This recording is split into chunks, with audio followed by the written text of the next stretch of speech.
Oreo really wants the tennis ball. Here you go. There's a good boy.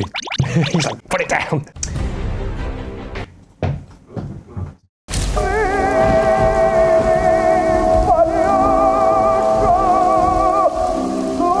KSI has apologised to those who were disappointed with the KSI show. A fourth person has died doing an extremely dangerous TikTok trend. Gabbie Hanna has announced she's quitting the internet, and it's the return and the grand finale of Factory or Fictionary. All this, plus as summer temperatures increase, we'll show you how to beat the heat by travelling back in time to before the Industrial Revolution, when the planet still had something of a chance. On this week's edition of YouTuber News, hosted by me, Benedict Townsend, at Benedict Townsend on Twitch, and brought to you by PopBuzz, the only website that is a Pizza Hut, a Taco Bell, well, it's a combination Pizza Hut and Taco Bell.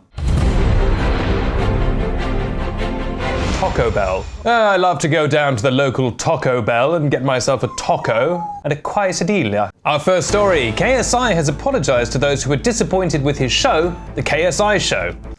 Not the most creative name, he's just named the show directly after what's in it. You need a more creative name, like the name of this show, Uncle Benedict's Good Time Family News Time, sponsored by Enron. Anyway, he hyped up the show and teased a huge selection of big-name guests, including his sometime rival Logan Paul, musicians Youngblood and Craig David, and of course Gen Z's very favourite star, Jonathan Ross.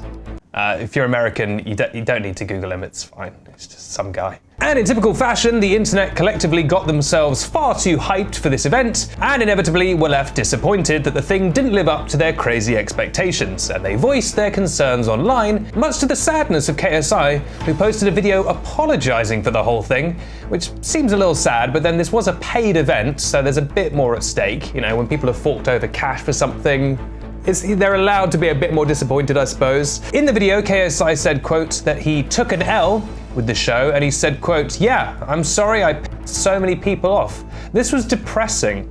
Maybe I could have done better with the whole script part. I don't know." Now, of course, it wasn't all bad feedback. Some fans really loved the show.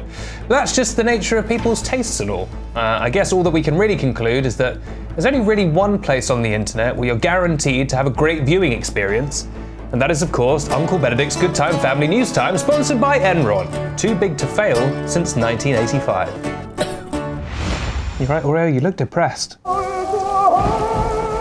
Our second story, a fourth person has died after taking part in a dangerous new TikTok trend. Now, I want to be very careful in the way I talk about this trend because I don't want to promote it in any way, but I also feel it's worth discussing because I really want to try and dissuade people from taking part because it is extremely dangerous. The latest person to die was a 12-year-old boy whose name is not being released, and they died on the 19th of July, so extremely recently after attempting this. It's called a challenge, it's not a challenge, it's just extremely dangerous thing to do. I'm not going to name the challenge or get into details or anything, but it's a type of thing that's sadly been around for a very long time in different forms with different names, and it basically involves messing with your breathing. It involves people being choked. If you see anything like this, do not do it. No matter what you see on TikTok or whatever, no matter what people say, it is wildly dangerous. Not like in the way that like, oh, everything's dangerous. No, no, no. You risk doing serious damage to your body and your brain, and you can also very easily die. Human beings need to breathe. People have died, young people, this poor young man, and they were all doing this TikTok trend. So I would say, don't even touch it. If a friend's gonna do it, stop them from doing it. Life is way too short. If you're looking for a TikTok challenge to do, I can substitute in one that I've come up with. It's called the YouTuber News Challenge. It's so simple. You take an apple or really any piece of fruit that you have in your house, and you hold it up to the camera, and you go, "Now that's what I'm talking about, baby!" And that's the YouTuber News Challenge. And if people in the comments say, "What are you doing?" or "What is this?" you go, "That's the YouTuber News Challenge." And then you refuse to explain any further. It's the YouTuber News Challenge. In fact, if you don't have an apple or any fruit like me, you can just use any kind of ball, like Oreo's ball here. And this is how you do the challenge. This is the YouTuber News Challenge. That's what I'm talking about, baby! Oreo likes it, wagging his tail. And then do you want to do like a break smashing the... Hey babe, how you doing?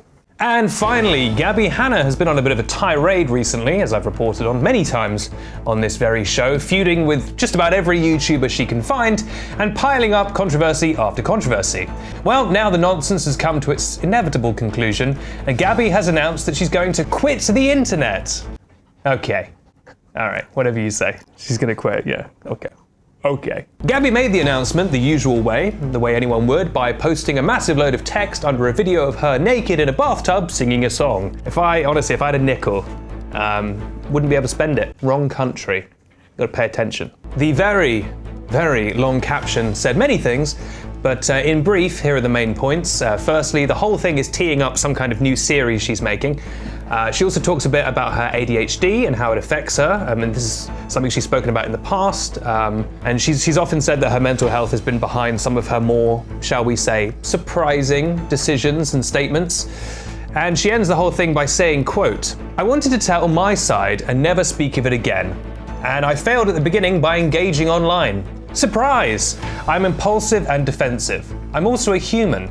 I found myself wanting to explain myself again and wanting to combat every new lie. Then I took a step back into the real world where I'm a pretty happy and chill person. Online, I'm a version of me that I can't really stand. From here on out, I'm offline entirely." Okay. Okay. This means Gabbie will join all the other people who have left the internet recently, like James Charles, Shane Dawson, Trisha probably, Logan Paul. Remember any of them? Probably not, because they all left the internet and never came back, even slightly. Logan Paul, that takes me back. In fact, the only person who's said they're gonna leave the internet and then actually done it was Jenna Marbles, proving once again that Jenna Marbles can do what most other YouTubers can't. And the irony is, she's the one that we all want to come back. But if she did come back, then she'd be just like them. That's why she can't come back. That's why she's the best. Now, last week we introduced a new fun thing where I ask you guys to tweet me and then I read out your tweets during the show. Completely forgot to do that this episode, but I'll be doing it next week, maybe. So look out for that and make sure to follow @YouTuber News on Twitter. And with that, we come to the end of the news segments, and it's time for the grand finale of Factory or Fiction. Roll the thing. Welcome back to Factory or Fictionary, I'm Benedict Townsend. Last week we were teeing up for the grand final battle of Factory or Fictionary. Jim Factory and Addison Rae and Dan Howell and various others, they were on their way to battle Margaret Factory, the aluminium lady, and her army of aluminium robots. God, this has got so complicated. So they all parachuted into the ocean next to the factory, executing a halo jump, high altitude, low opening, making sure to cut their chute before they hit the water, because of course most people who die during the halo jump do it because they tangle up in their parachute and drown, as we all learned in the 1998 Bond film Tomorrow Never Dies. Nearly said Die Another Day, that was 2002. They then swam up to the beach and started to approach the factory. At that point, the robots, the guard robots, the sentries, started to engage. Alert, factory family members detected, and they started doing what any good robot would do, kung fu. And they started swinging at them, but Jim Factory, using some weapons that Addison Rae had forged, took them all down, and they made it up to the main factory, the keep, if you will, where Margaret was hiding out. "Well, it seems that you've made it all the way to my factory, and I guess home," said Margaret. "But there's one more person you're yet to deal with, and I'm not talking about the EU." And at that moment, Shakes Malone, aka Phil Lester, leapt out of the bushes.